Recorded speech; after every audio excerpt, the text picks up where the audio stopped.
Hello everyone, welcome back to my channel. It's Blake Damon here with another Sims 4 speed build. Guys,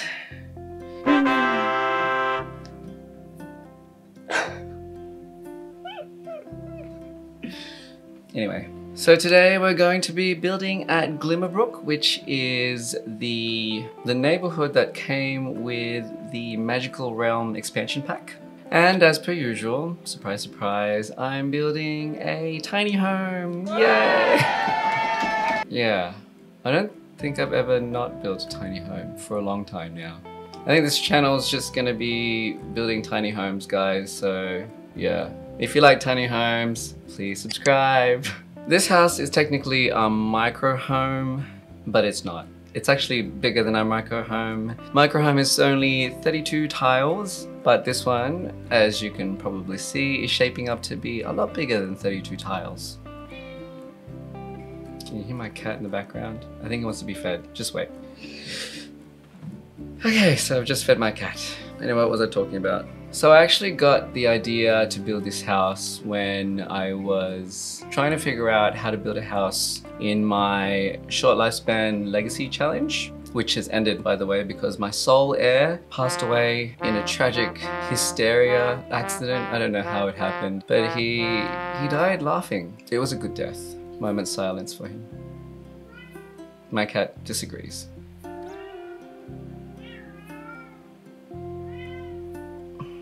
I don't know what he wants. Probably attention. He wants to be played with. He just woke up, so yeah. Normally when he just wakes up, he likes to play. Anyway, my character didn't have any money. Sky, what are you doing? I'm filming at the moment. Can you shh?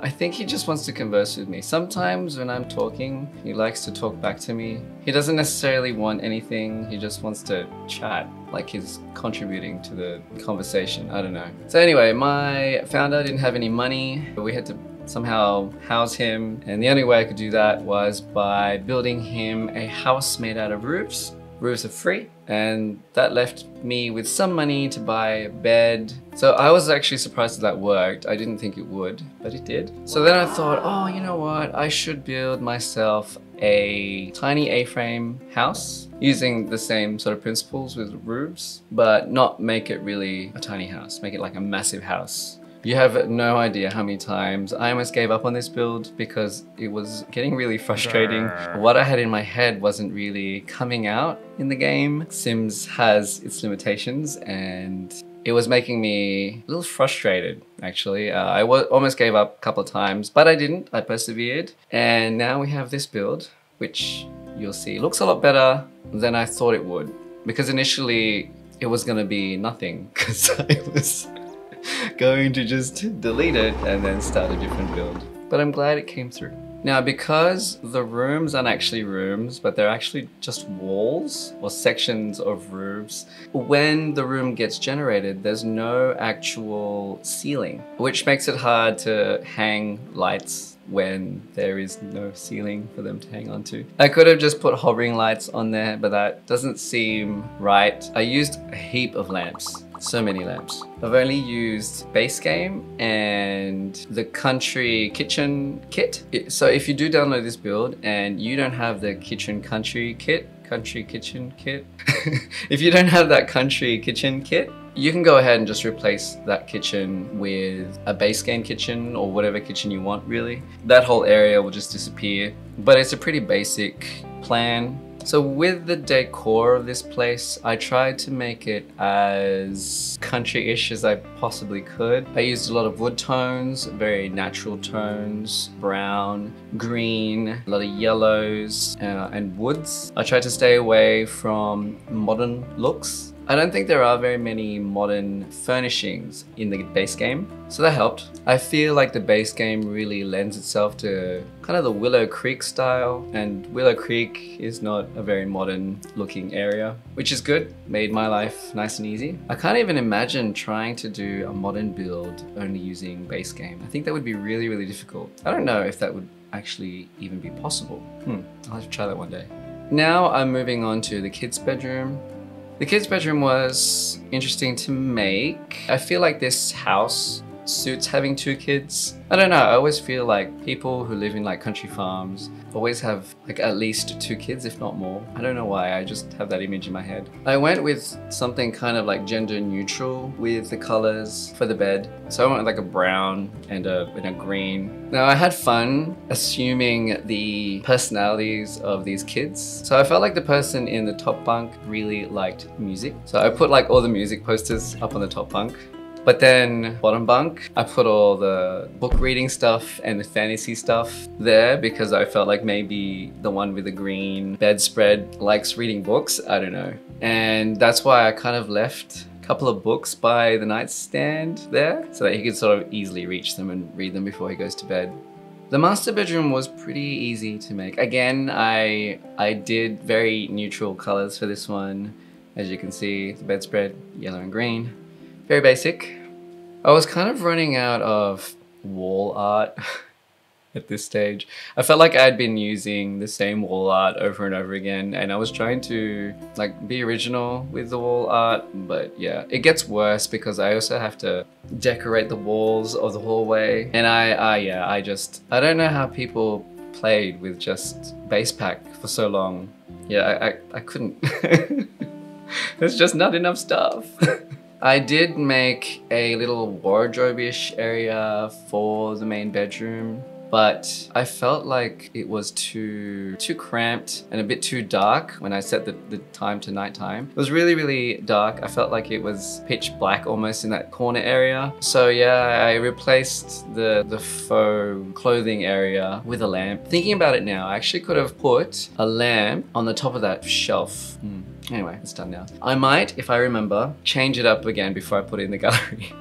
Right now, I'm just doing the finishing touches of the house, just making sure that everything looks decorated, no place kind of looks empty. So I'm putting paintings up, I'm making paintings bigger, I'm putting rugs in. For a while there, I tried to see whether or not I could put curtains over the entryways, but I decided not to. I felt like maybe it was getting too cluttered. So the way I'm doing the roofs now, it took me a while to realize I had to do it this way, otherwise it wouldn't work. So this way, when you look up at the ceiling, well, there is no ceiling really, is there? But you'll just see the roof, and the roof is kind of just like going up, and you can't see the room next door. Do you get me? Like, it's not just a wall. It's hard to explain unless I show it to you. Anyway, trust me, the way I'm doing the roofs right now really helps the way the house looks when you're inside. For the roof over the hallway, I was umming and ahhing about whether or not I wanted that to be glass. The initial plan for it was to have glass there as kind of like a sunroom or sun hallway, I guess. I felt like I liked the way the roof continued, like jutted out just a little bit. So I just kept it. I kept it all blue tiles. I kind of wish I had the other packs for the outside bit. I felt like I wanted vines. I felt like the roof was really boring because the roof is just very plain. It didn't have anything exciting going on. But later on, you'll see in the Flybys, I did some playing around with the roofing, and I finally did one section as glass, which made it look really interesting, and I'm happy it turned out that way. That was one of the reasons why I actually was thinking about scrapping the whole house, because it looked boring. The inside was good. I loved the inside, but the outside was dull. I was this close to just throwing it out. I don't know how many times I started and restarted doing this build because, yeah, the roof was so boring. I even tried to compensate for the dullness of the house by making a really exciting garden. But even after I'd done the garden, it was just so bad. So after I did the garden, I had to play with the roof to see if I could do anything to it to make it look interesting. And yeah, I made a section of it glass, which really helped. But yeah, I really do wish that we had, I don't know what these things are called, but you know the roof windows that you can sort of stick to the sides of roofs? They're not in the base game. They had them in Island Living and the Get Together pack, but I wasn't allowed to use any of those because this was supposed to be base game and country kitchen kit. I'm trying to keep my word where I'm only using one pack so that if you guys don't have the pack, it doesn't inconvenience you or anything like that. But I think one of these days I'm gonna have to splurge and just do one where I can do like any pack. But I actually really like the challenge of doing a build where I can only use like a couple of packs. I think it's interesting. So I put a lot of effort in the garden to compensate for the boringness of the outside of the house. I tried to make an interesting shape for my plants to go around in, and I just filled it with just plants. Every plant that ever was that I was allowed to use in base game. Yeah, all of them. So right now we're doing the flybys. As you can see, I put the glass in the roof over the living areas and the kids' bedroom. All in all, I'm pretty happy with the way it turned out. If it wasn't for the glass roof, I think I still would have been really unhappy with it. Now I'm okay. Now I'm good. It turned out better than I expected. I like the bedrooms and how they have the different personalities. I feel the kids have a sort of more fun bedroom. It looks like a kid's bedroom with the posters. And then you see here the main bedroom. It looks formal, clean and tidy, which is in contrast to the kids' bedroom, which I really like because, you know, kids aren't clean. I don't know, I was never a clean kid, so you know, I can relate to the kids. So that's it, guys. Thank you so much for watching this video. If you made it this far, don't forget to reward yourselves by giving this video a like and subscribing to this channel. If you have any suggestions or just want to chat, please use the comment section down below. I will reply to you as soon as I possibly can. If you'd like to download this build, I will put the link to the build in the description down below. Also, if you'd like to join us for stream, I stream on the weekends, Saturday 9 p.m. Sydney time or Sunday 9 p.m. Anyway, that's it for me, guys. I'm going to enjoy the rest of my coffee and then probably play with my cat. I don't know where he's gone, but I'm gonna find him and probably play. Wait, is he? He's asleep again, so maybe I won't play with him. Anyway, that's it for me. Thank you so much for your support. Bye bye.